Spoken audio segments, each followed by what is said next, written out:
İçerisi böyle, hep dışarıdan görmüşsünüzdür ya da resimlerini görmüş olabilirsiniz sadece. İçerisi de bu şekilde.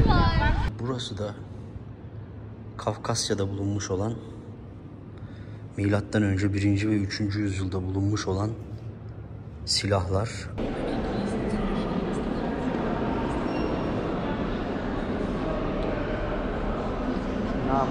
İkinci Dünya Savaşı'nda da bu alanı da hastane olarak kullanmışlar.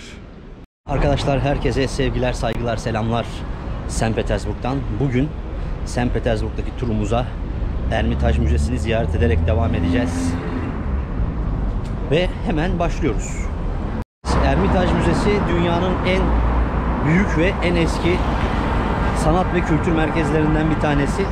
Tabii beni buraya bugün asıl getiren şey arkadaşlar, Türk tarihiyle ilgili de önemli eserler olduğunu düşünüyorum. Hem bizim bildiğimiz Türk tarihi hem de ön Türk tarihiyle ilgili, yani Sakalar, İskitlerle ilgili de çok fazla eser olduğunu düşünüyorum burada. Çünkü Ruslar bu konuyla ilgili aşırı araştırma yapıyorlar. Tabii her ne kadar tam olarak Türk demeseler de yani artık Sakaların, İskitlerin Türk olduğu kanıtlandı.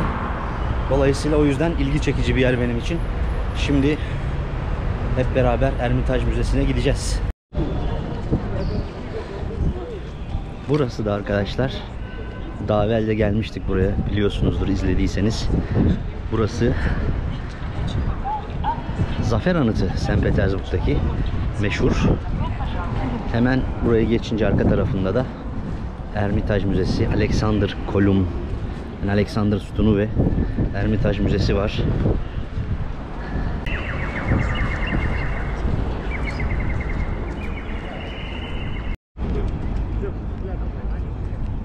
Arkadaşlar geldik. Yani biliyorsunuzdur, şu yeşil bina Kışlık Saray'ın bir parçası aslında. Akarsu tarafında, yani Neva Nehri tarafında 6 tane daha saray var yan yana. İşte eski Ermitaj, birkaç tane daha saraylar. Bunların hepsine Kışlık Saray diyorlar. Onun bir parçası konumunda ve giriş bileti de 500 ruble online olarak alınabiliyor. Sitenin İngilizce ve diğer birçok dillerde şeyi var, versiyonları var. Dolayısıyla rahatlıkla alabilirsiniz. 500 ruble de 5 dolar gibi bir şey yapıyor bugün şartlarında. Bu meydanın tamamına da arkadaşlar Saray Meydanı diyorlar. Saraylar Meydanı daha doğrusu. St. Petersburg'un en merkezi noktası diyebiliriz herhalde. Burada bir kitap fuarı vardı. Onunla ilgili bu alet edevat. Onları kaldırıyorlar artık. Yani bu alanda, meydanda bir kitap fuarı düzenlediler.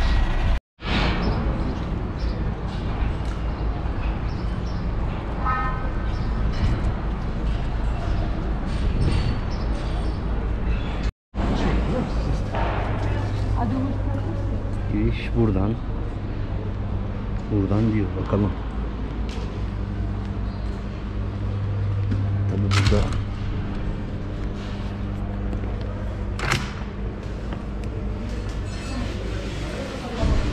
kamerayı kapattıracaklar sanırsam.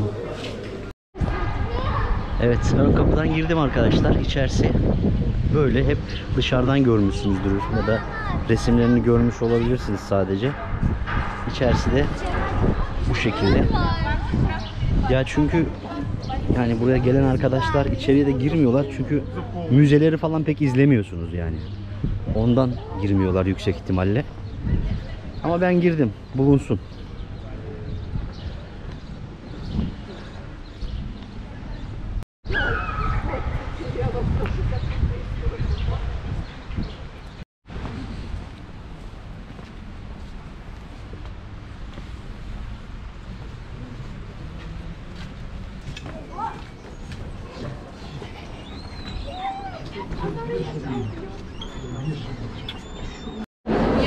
İçerisi çok büyük ve haliyle kalabalık. Şimdi benim biletim Yordanski Lesnitsa.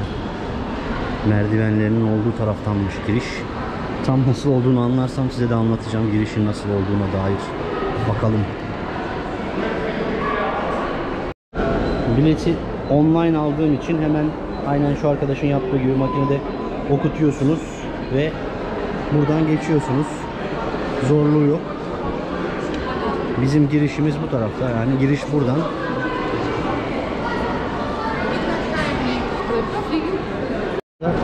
Buradan da arkadaşlar audio guide yani sesli rehber alabilirsiniz. Şimdi ben de bakayım Türkçe varsa alayım. Yoksa daha birçok dilde dinleyebilirim ama Türkçeyi seviyorum. Yapacak bir şey yok. Galiba Türkçe yok.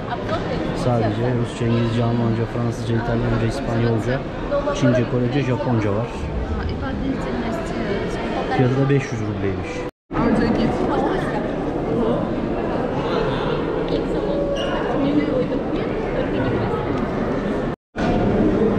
Здравствуйте. Здравствуйте. Английский можно, пожалуйста? Можно, да. Вам один? Один. Да. И нужен залог. ID, права, есть что-то? Да. Да, вот что-то. У меня есть вид на жительство. Давайте. Но будет менее удобно. Спасибо большое. Один. Что-то? Видно, хватит, да? Один, да, хватит. Вам же один аудио? Один, да. Один, да, конечно. Пожалуйста, сохраните. Это номер ячейки, где он хранится. Хорошо, понятно. И можно оплачивать. Вам один? Evet, audio guide'ımızı da aldık. En azından ne gezdiğimizi bilelim değil mi? O da 500 ruble, yani 5 dolar. Toplam 10 dolara bilgilendirmeli bir şekilde Ermitaj'ı gezebiliyorsunuz yani. Giriş ihtişamlı. Şimdi tabii şöyle bir plan verdiler. Numaralar var üstünde. Buradan numarayı tuşluyorsun. Hangi bilgiyi almak istiyorsan gezdiğin yerle ilgili seçtiğin dilde bilgiyi alıyorsun. Böyle geziyorsun yani yüzeyde. Yalnız şuraya bakar mısınız?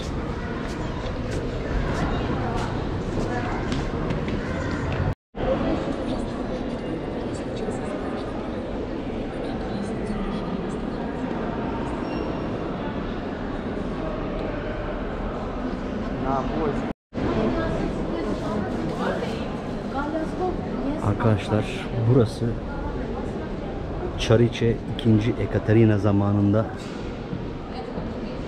yaptırılmaya başlanmış 1764 yılında. Ancak tabi halkın hizmetine açılması yani ziyaretçi kabul etmesi 1852 yılında olmuş. Dünyanın da şu an en eski ve en büyük müzelerinden bir tanesi.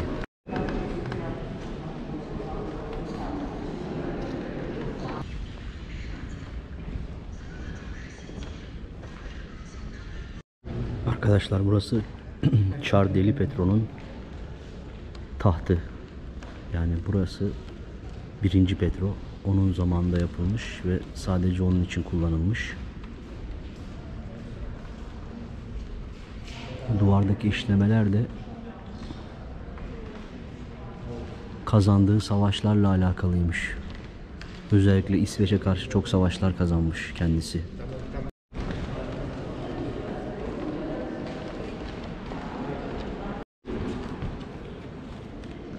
Arkadaşlar tabi burası aynı zamanda yani Rus İmparatorluğu'nun 200 yıl boyunca ikametgahı olmuş. Rus imparatorlarının ve imparatoricilerinin. Bu nedenle de önemli bir yer ve onlarla ilgili birçok eser de var hala burada. İkinci Dünya Savaşı'nda da bu alanı da hastane olarak kullanmışlar. İkinci Dünya Savaşı sırasında.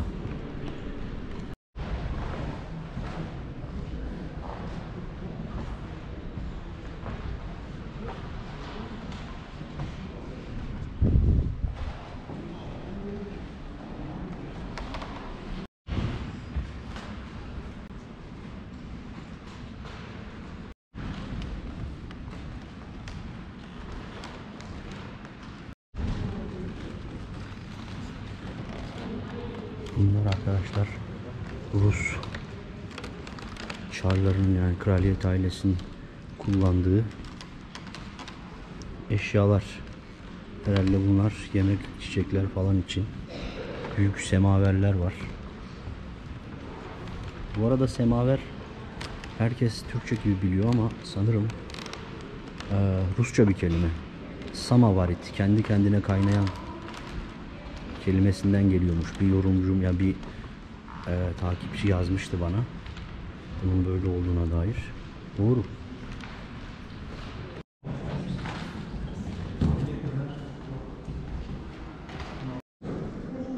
O zamanlar bakın şu ortada kinin üstünde Finlandiya Körfezi'nin haritasını çıkarmışlar 1700'lü yıllarda.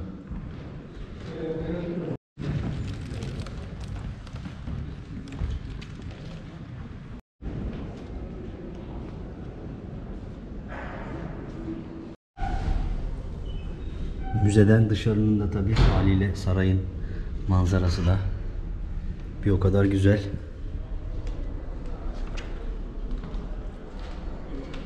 Ayrıca arkadaşlar burası çok büyük. Yani 3 milyondan fazla eser varmış burada. Düşünün 3 milyondan fazla eser ve çoğunu da sergileyemiyorlar.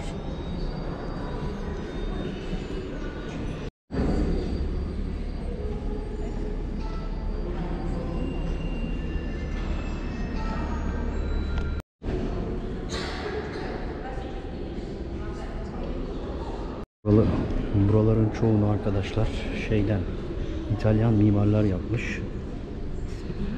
Şu görmüş olduğunuz yer mozaik.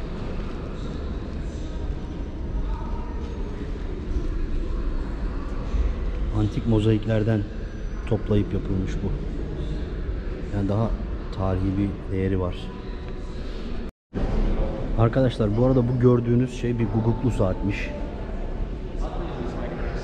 Yani şu şekilde çalışıyor, orada televizyonda gösteriyor ama bir guguklu saatmiş. İngiltere'de yapılmış ve buraya hediye edilmiş.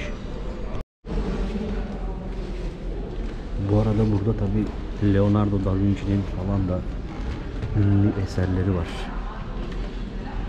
Onlardan bir tanesi bu holde. Size göstereyim, ondan sonra bu resim müze işlerini kapatalım. Yeter. Тебе 14, я узнаю про папу. İşte.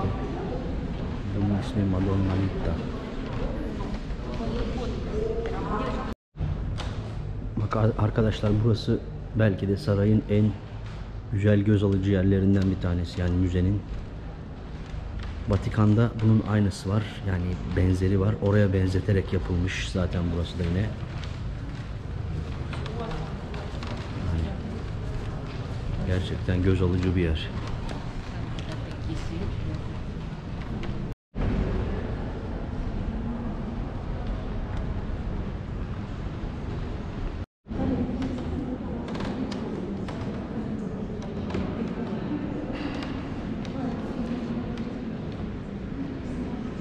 Стой. Посередине стой. En enteresan yerlerden bir yere geldik yine. Savaş kostümleri ve o zamanki savaş atları, araçları hepsi burada.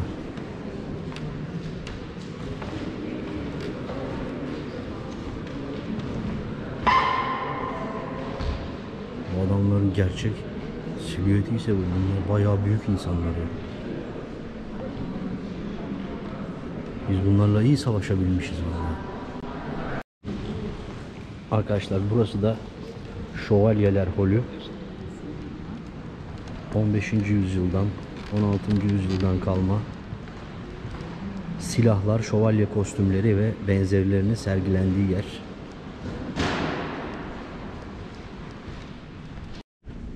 Bu gördüğünüz Amazon kadınının heykel kafası. Ve bunu da Yunan bölümüne koymuşlar burada. Halbuki bu Amazon kadınları da Türktür. Türk boyudur bunlar. Ama işte her şeye Yunan demeyi çok seviyorlar tarihçiler. Bizdekiler de öyle. Bizdeki tarihçiler de her şeye Yunan veya işte İrani demeyi seviyorlar.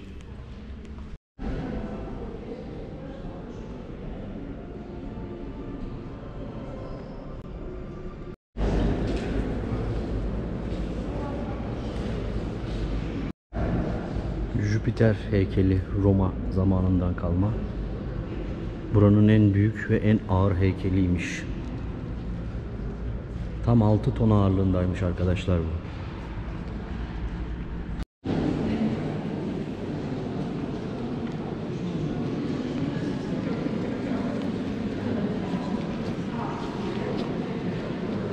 Burası da Mısır eserlerinin olduğu hol.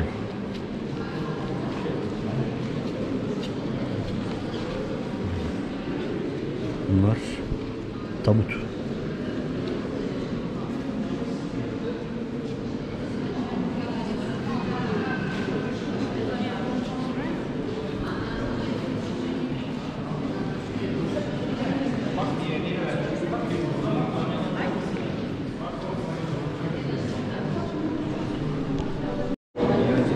Burada bir de tabi kafeterya var.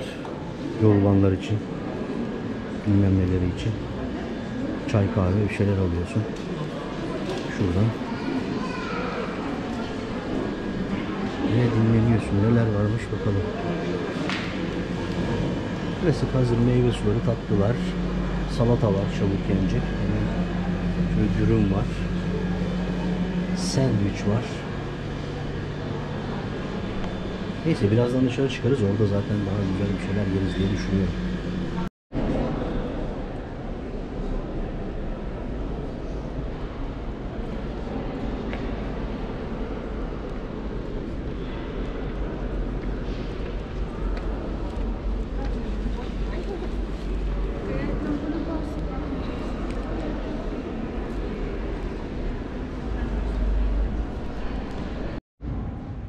Evet arkadaşlar, Güney Sibirya ve Mongolia bölgesinden çıkartılan daha bize yakın eserlerin olduğu bölüme geldik yavaş yavaş. Asıl burada İskit altını diye bir eser var. Onu arıyorum ama daha bulamadım. Çok büyük. Bakın demir işlemeli aletler, edevatlar. Bunlar 13. 14. yüzyıldan kalma şeylermiş. Balballar. Tabi buralara hep şey diye koyuyorlar. Mongol falan diye koyuyorlar da bunlar Türk yani. Zamanın kepçelerine, kaşıklarına bakın. Tabaklar, kaseler. Günlük yaşamda kullandıkları her şey burada sergileniyor arkadaşlar. Bunlar bizim atalarımızın kullandığı şeyler. Çok enteresan çocuk kıyafeti, mont gibi. Yine bir kız çocuğu kıyafeti herhalde ya da başka bir şey, tam bilemiyorum. Kask ve pantolon. Tarihte pantolon da ilk Türklerin bulduğunu biliyorsunuzdur herhalde. Bunlar da çanta mı yoksa yastık mı? 3. 4. yüzyıldan kalma. Tabi bunlar bakın çocuk oyuncakları gibi. Yani takıları gibi şu aşağıdakiler. Bunlar da Altaylarda mezarlardan çıkan bir kostümün kopyalarıymış. Aslı bulunduğu şehirde saklanıyormuş.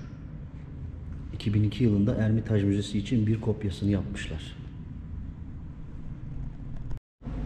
Bu bölümden sizlere son olarak atlara vurulan eğerler var. Bakın onları göstereyim. Şöyle herhalde bir kıyafet giydiriyorlardı ki o zaman böyle bir başlık yapmışlar. Ve yine at eğerleri var. Hayvanlara koşulan. Çok ilginç bir yer yani. Türk tarihi açısından bence herhalde ön Türk tarihi açısından en büyük eserler, en çok eser burada vardır diye düşünüyorum. Arkadaşlar bakın atın kendisi var burada. Atı herhalde böyle çıkardılar mezardan yüksek ihtimalle. Biliyorsunuz Türklerde Kaan falan öldüğünde atıyla beraber gömüyorlardı. Burada da sanırım örneğini görüyorsunuz. Pazuruk kazı alanından çıkartılmış olan bir kilim.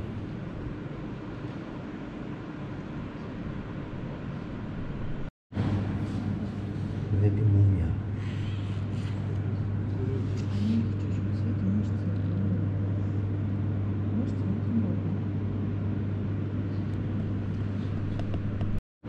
Bu eserlerin hepsi İskitler zamanından kalma olan eserler.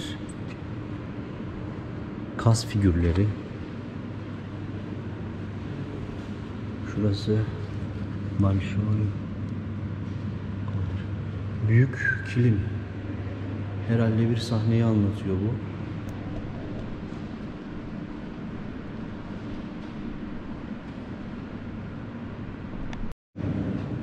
Arkadaşlar bu da mezar odası. Bu içerideki tabut. Bakın görüyorsunuz. Herhalde bununla birlikte gömüyorlardı. Kurganlara diye tahmin ediyorum.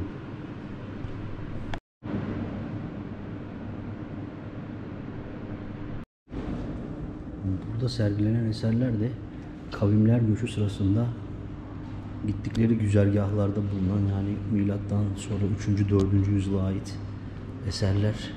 Mesela Karadeniz sahilinde çıkmış bunlar.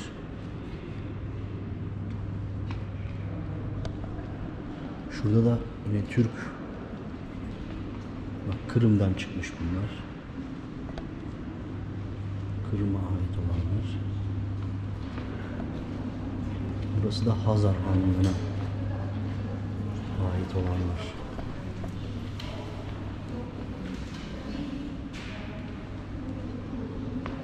Hazar Hanlığı zamanında Don Nehri kenarından bulunmuşlar. Tam Türk yani.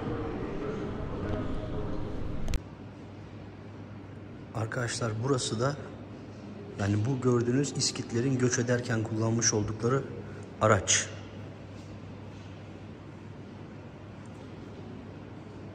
Yani at arabası. Bununla birlikte göç ediyorlar ve aynı zamanda üstteki yerde de konaklıyorlar.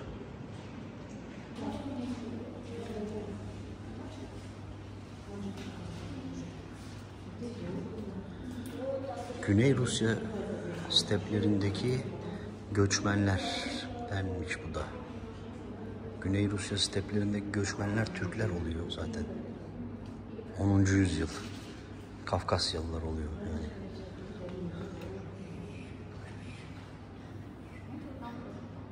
Bunlar da Balballar. Bunlar Alan Türklerine ait olan altın takılar. Ya o zaman bile bakın ne kadar güzel işlemişler. Çünkü yani çok önceki tarihlerden itibaren Türkler bunları işlemeye başlamıştı. Tüm bu metalleri. O yüzden bunların hepsi bu kadar güzel. Alanlar neredeyse 9. yüzyıl. Ondan çok daha öncesine dayanıyor tabii Türklerin mücevherlerle veya altınlarla ilişkisi. Bunlar da şaman kültürüne, kültürel objeleri.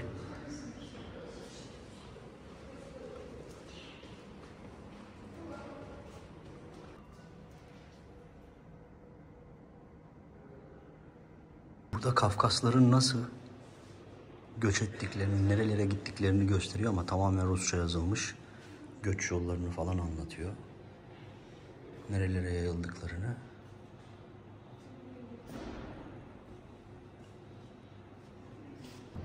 Arkadaşlar burası da Kafkasya'da bulunmuş olan, milattan önce 1. ve 3. yüzyılda bulunmuş olan silahlar, araçlar, gereçler.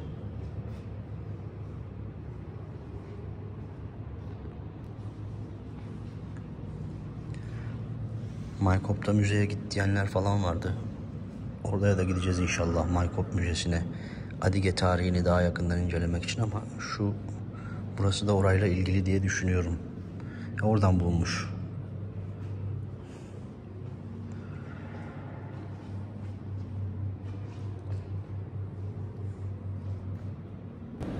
İskit altınının zamanı dolmuş. 6'da kapanıyormuş. Kaçırdık. Neyse. Güzel yerler gezdik ama yine. Bence şimdi artık dışarı çıkalım, bir yemek yiyelim. Hem yoruldum hem acıktım ya. Şöyle ayrıca üstünüzü, başınız yani montunuzu bırakabileceğiniz bir gardırop odası var böyle.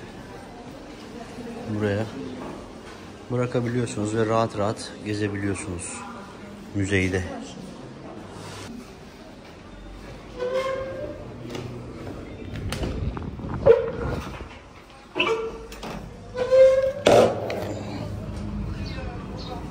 Evet.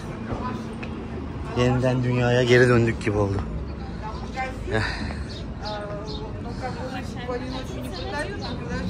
Мы уже сделали, спасибо. Спасибо. Sokaklar da böyle hemen nehrin kenarında, zaten oraya çıkıyorsun. Arkadaşlar, benim de aslında bir şehri gezerken birinci önceliğim müze gezmek veya işte hani böyle müzelerde çok uzun vakitler geçirmek değil, ama burası söylediğim gibi yani hem dünyanın en büyük, en özel müzelerinden bir tanesi. Bir de Louvre gezmiştim zaten en son Paris'te. Onun da videosu var, izleyebilirsiniz. Yani gezmemin sebebi birincisi bu. İkincisi de söyledim ya, Türk tarihi ve Kafkasya tarihi ile ilgili. Yani belki dünyadaki en çok eserin bulunduğu müze burası. O açıdan görmek istedim ve gördük de gerçekten enteresan şeyler de çektiğimi düşünüyorum. Şimdi yemek yemeye gidelim hadi.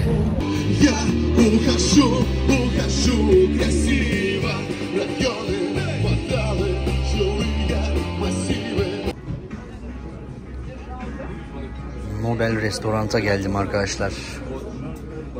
Hemen bir kanalın kenarında. Şurası. Fiyatlar da fena sayılmaz. Ben hamburger söyledim arkadaşlar. Vallahi çok acıktım. Şöyle güzel etli dana etinden bir hamburger söyledik, bakalım. Bana afiyet olsun. Görüşmek üzere. Restoranın manzarası da böyle. Restoranın içerisi gayet şık ve güzelmiş ama yani onu da söyleyeyim size.